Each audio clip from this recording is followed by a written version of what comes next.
How's it going, everybody? For today's beer review, we're going to be taking a look at Trappistes Rochefort 10, a Belgian ale. This is a beer that I am extremely excited to try. This is something from what I've read and heard that is extremely legendary amongst Belgian beers. So this is Trappistes Rochefort. And basically there are three variants on this that you can kind of equate to the Dogfish Head IPAs in their 30, 60, and 90 minutes. There is Trappistes Rochefort's, I believe it's 6, 8, and 10. You can think of those essentially being like strengths, with 10 being the strongest. And this bottle was $12 for this single bottle. It's not even a bomber, it's just a regular size bottle. $12. Hopefully for good reason, though. I bought two of them, put one back into cellar, and decided I would try this other one just to see how it is. So this beer is absolutely monstrously massive. This comes in at 11.3% alcohol by volume. That's huge. You're going to be feeling probably very buzzed, if not lightly tipsy, off of this one bottle. That's a lot of alcohol to be in a single beer. So definitely pace yourself if you're trying this beer. As far as any information goes, it says authentic Trappist product from Abbey St. Remy, Rochefort, 330 milliliters. On the back, made in Belgium by Belgium Abbey St. Remy. Not much information here, really. That is about it. Imported Belgian beer. Well, I would hope so. So I'm going to be drinking this out of my Chimay chalice. These are what you always see people drinking Belgian beers out of. Is there a point to it, really? Probably not. But the way I say it is, if you've got the glassware, why not use it? So I'm going to take the cap off very carefully. And it's kind of interesting because the caps also have the number on them. So maybe I'll try the 6 and the 8 and have them all side by side on the beer fridge.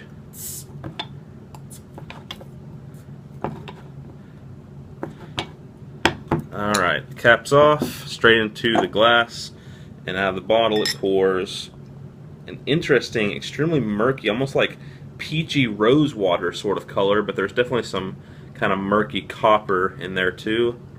Not much head potential, which is to be expected with the alcohol being that high.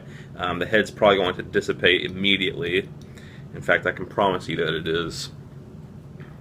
Up in the light, it is a ridiculously murky and unfiltered kind of mahogany peach sort of color. You can just see huge chunks of yeast floating around in this, which means this is an extremely unfiltered, strong beer. The chunks of yeast floating around in your beer is kind of unsightly to some people, but the people who really enjoy their craft beer, you know that means you're drinking something that is very tasty and very high on the flavor. So let's give it a smell.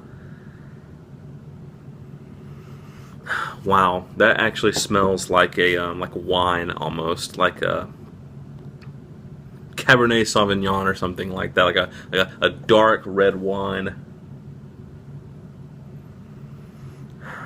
Yeah, it's got lots of kind of acidic, tart cherry, black cherry, and grape, hops and malts. You might get a little bit of kind of vanilla toffee, sort of. But mostly it's just those tart, acidic wine notes that you're getting from this beer. I've been letting this warm up for a while now. I would call this chilled, maybe heavily chilled. It's definitely not cold anymore, and that's probably right where we want it to be. But we might let this one warm up depending. But yeah, just to reiterate the smells. Tart, acidic wine, black cherries and grapes, vanilla toffee, and lots of alcohol in the aroma. It smells really delicious, so let's see if it holds up to the reputation that precedes it.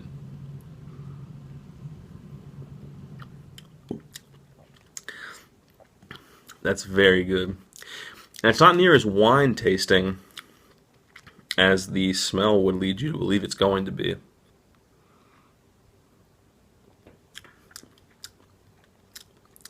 It's actually got some kind of meaty, smoky qualities, like a Scotch ale or a Doppelbock.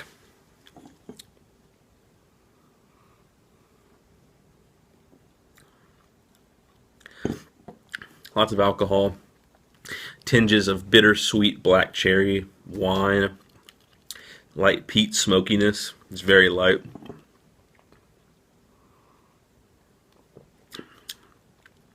Surprisingly, it's actually pretty smooth and drinkable for being 11.3%. There's not that much alcohol in the taste of it, which is really impressive because it's hard to mask alcohol when you start getting that high up there, but they have done it with this beer.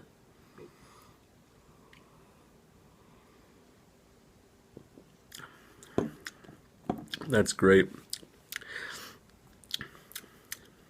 It's lightly sweet, lightly bitter, but it's still full on flavor. That's not to say those are vague tastes.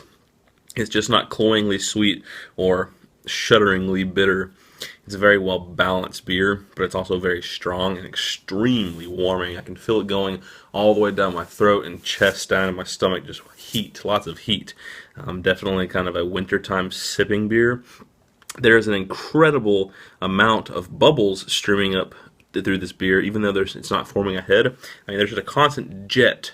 I wish you guys could see that. Maybe I'm going to put it in first person so you can see this. So you see that it's just like a constant jet of bubbles in the very center of the beer, which I have never seen a beer do that before this vigorously. That is something else. So as far as the rating goes, what does Trappistes Rochefort 10 get? Well, it's going to match the number. It gets a 10. It is a very, very impressive, excellent Belgian-style beer. I would say this probably classifies as a probably a quad, maybe a triple, but probably a quad is what it would classify as. The more it warms up, the more some of the sweet caramel and toffee tones start to come out in it more, but all around just a really, really high up there Belgian. Definitely can see why they had such a high price tag on it. So let me leave you with, if you're a fan of Belgian style beers and you find this, don't let the price tag turn you off. At least buy a bottle and try it just once, because I think this is something you need to try in your lifetime if it's the style of beer that you're into. Because it's very good. Anyway, that has been Trappistes Rochefort 10. Maybe we'll try 6 and 8 in the future. Hope you guys enjoyed it as always, and stay tuned for the next one.